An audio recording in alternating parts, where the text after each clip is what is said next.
at eMedia, we do things a little bit differently than the traditional agency. We don't lose sight of the fact that it's not about us, it's about you. We don't come in and take over. We work to extrapolate the knowledge you have about your industry and your business, put a marketing filter on that, come up with fresh ideas to produce a stronger ROI for your company's message as your brand evolves through technology and the different ways to get in front of clients and prospects. We take the right media mix and create the plan for you that gets you where you want to go and meet your goals. Area here is our bar area. We always have a frosty beverage on tap, wireless internet for those folks that want to stop by between appointments, get out of the office, or when they're coming to see us, they get the benefits of having a break in our lounge. With we have 3 flat screen televisions, a cabinet full of some beverages, a kegerator, and wireless for you to connect to your email and be productive while you're visiting eMedia. What you can expect here from these videos, like I said, it's not about us, it's about our clients and what you guys want. We want your feedback. We want you to tell us subjects you want to see discussed. We have some other folks from the local area here in the Midwest to bring in as subject matter experts to talk about things in future newsletters, all driven by questions and things that you guys might have. We're taking our shot here, some things we know you guys are interested in, but again, we want you guys to drive this because this isn't about us tooting our horn, it's about what value we can bring to you in the short time we have together here during the video. I do want to give a shout out, special thanks to our video partner, Digital Video Services here out of Grand Rapids, Michigan. Our cameraman, Corey Bowman, doing a great job for us, Dave Valco over there. You know, when it comes to creating and delivering and managing your media, one size does not fit all. Each client and each project is unique. They make sure you get the best thing for the needs that you have. You know, DVS specializes in creative solutions. By utilizing their resources, they're able to do a broadcast portfolio of custom media solutions to regional, national, and even international clients. So whether your next project means media curation, media duplication, or just your asset management, DVS can help you guys with that. This issue, we're going to talk a little bit about Web 2.0 and some web principles, introduce Dr. Search to you guys about search engine optimization, do our marketing tip of the month, and kind of wrap it up.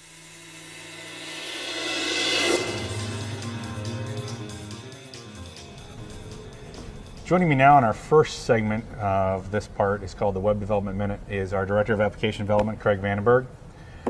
Craig, take a few moments, tell us a little bit about yourself and what you've been doing. Sure, my name is Craig Vandenberg. I'm currently the Application Development Director here at eMedia Solutions. I've been developing applications for a significant period of time now. First application I built was when I was about 8, and I've always enjoyed telling computers what to do. Well, you know, obviously we have various levels of people out in the audience that know, you know, different things about programming and all that good stuff. So let's just start with what's something that, you know, maybe people should be aware of about maybe a website or web application or development that most maybe aren't, that could help them make decisions. Or Sure, I would say probably one of the more important things is to remember when viewing websites is that depending on what computer you're using, what browser you're using, what software you're using, what your computer settings are at, websites can look different based on the programs that you're using. Something like Safari, Firefox, Internet Explorer are probably the 3 most popular web browsers, and they all render the HTML or display the HTML, the web page to you differently. And it's always important to remember that the way you look at it one way on your computer at work may not be the same as the way it would look on your computer at home. Including on that are different variations of monitors. For example, you could have a CRT or an LCD monitor, or the different display size settings could grow or shrink the website depending on the settings that you have there. And so stretching my website isn't always an option based on the different browsers or screen resolutions that are out there. It's not always an option, but we can certainly work with it to fill up the user space most appropriately.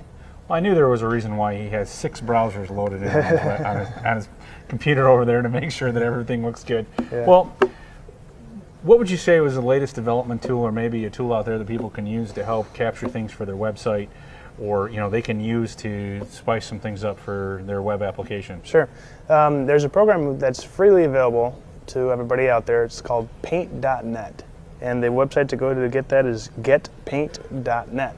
It's a free program that allows, that's a very powerful photo editing tool.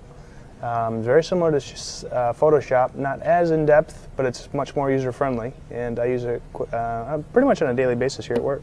For like what types of things? Photo editing, mostly cropping, resizing, cleaning up images. It's great for reducing red eye out of photographs, that kind of thing. So, cool. Yeah, works out really well. So this Web 2.0 thing, it's kind of a buzzword. Everybody has a different definition of what it is. You know, why does it get so much press, and what does that mean to, you know, the web as far as what 2.0 is? Where does that take you? Well, the first thing to look at is to look at how Web 1.0 was before. The first iteration of the website was mostly you were a consumer of the internet, meaning that you'd go to different sites that display some images and information and pictures to you, and you had really, it was a one-way street. You could only read that information. Now 2.0 kind of throws in a new social aspect to it, meaning that you can participate. Many forums would be the first example of that. Blog, social bookmarking, like Delicious, Facebook, MySpace, Flickr, all things that you can upload data to. It allows people to participate within a website. And the second big thing that Web 2.0 really stands for is it changes the web to be a computing platform, meaning that applications can run on a website. Examples of this would be the Google Maps, Google Documents. Those are all programs or applications that you can run on the internet that was really not available before. Other applications might include something like Salesforce, Amazon, eBay. You can add listings for products available for sale on Amazon or eBay on your website. So it's interaction with the web versus just like informational. Sure. You're a participant of the web instead of a consumer of the web. Okay. So you can interact with the internet in general, different websites. Well, I'd have to say they might be onto something since, a couple months ago, Microsoft bought a 1.6% share in Facebook for $240 million. Yeah. What's that valuation? They're saying that a Facebook billion. is like almost $20 billion, I think. Yeah.